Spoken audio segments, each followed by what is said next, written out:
The story of General Motors is the story of the American century. At its peak, it was more than just a company. It was a global empire that defined modern corporate management and the very idea of the American dream.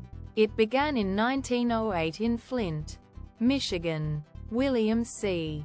Durant, a high school dropout and successful carriage manufacturer, had a vision. Instead of building one car for everyone, he wanted to create a massive holding company that offered a variety of brands. Within just 2 years, Durant acquired Buick, Oldsmobile, Cadillac, and Oakland, which would later become Pontiac. However, Durant's aggressive expansion nearly sank the company, and he was ousted by bankers in 1910. Never one to stay down, Durant teamed up with racer Louis Chevrolet to start a new brand. Chevrolet became so successful that Durant used its profits to buy back a controlling interest in General Motors by 1916. But the victory was short-lived. A post-war recession forced Durant out for a second and final time in 1920. The man who truly built the GM we know today was Alfred P. Sloan Jr., who took the helm in 1923. Sloan realized that if GM was going to beat Henry Ford's Model T, they couldn't just sell transportation. They had to sell status. He famously coined the philosophy of a car for every purse and purpose by creating a ladder of brands, starting with the affordable Chevrolet and moving up through Pontiac, Oldsmobile, and Buick to the pinnacle of Cadillac.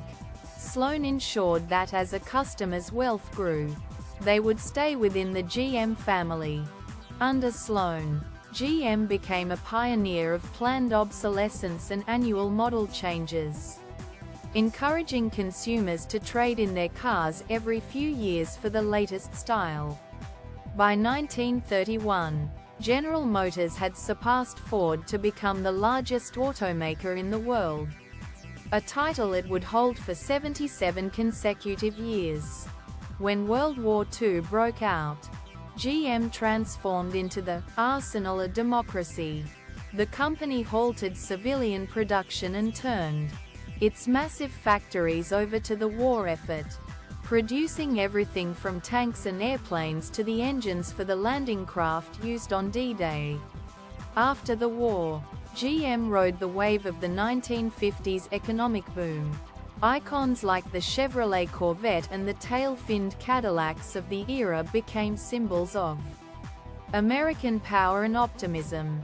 However, the 1970s brought a series of harsh wake-up calls. 2 major oil crises and new environmental regulations hit GM hard. The company, which had grown into a massive, slow-moving bureaucracy, struggled to respond to the sudden demand for small, fuel-efficient cars. As Japanese competitors like Toyota and Honda began to eat away at GM's market share with superior reliability and economy, the giant began to stumble. The 1980s and 90s were marked by a series of identity crises. GM tried to modernize through automation and brand diversification, even launching the Saturn brand to compete with imports. They also pioneered early electric vehicle research with the EV1 in the mid-90s. But they famously crushed the project, a move that critics still point to as a massive missed opportunity.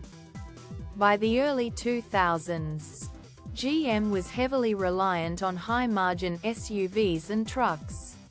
When the global financial crisis hit in 2008 and gas prices spiked, the company's lack of small car profitability and its massive debt load became a fatal combination.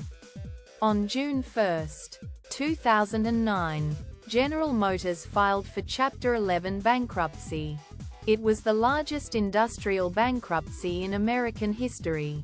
With the help of a $50 billion government bailout, The company underwent a radical restructuring. They shuttered brands like Pontiac, Saturn, and Hummer, closed dozens of plants, and emerged just weeks later as a leaner, more focused entity. In 2014, Mary Barra became CEO, making her the first woman to lead a major global automaker. Under her leadership, the company began a massive pivot toward an all-electric future. As we look at General Motors in 2026, the transformation is nearly complete. The company that once crushed the EV1 is now betting everything on its Ultium battery platform, aiming to eliminate tailpipe emissions from its light-duty vehicles by 2035. From the luxury of the Cadillac Lyriq to the revival of the Hummer as a 1,000 horsepower electric beast, GM is proving that a century-old giant can indeed learn new tricks. General Motors has survived depressions, world wars, and bankruptcy. Today, it is no longer just a car company, but a technology firm focused on autonomous driving through its Cruise division and software-defined vehicles. The history of GM is a mirror of the industrial age. A story of massive success, a crushing fall, and a relentless drive to reinvent itself for a new, electrified century. Thanks for watching.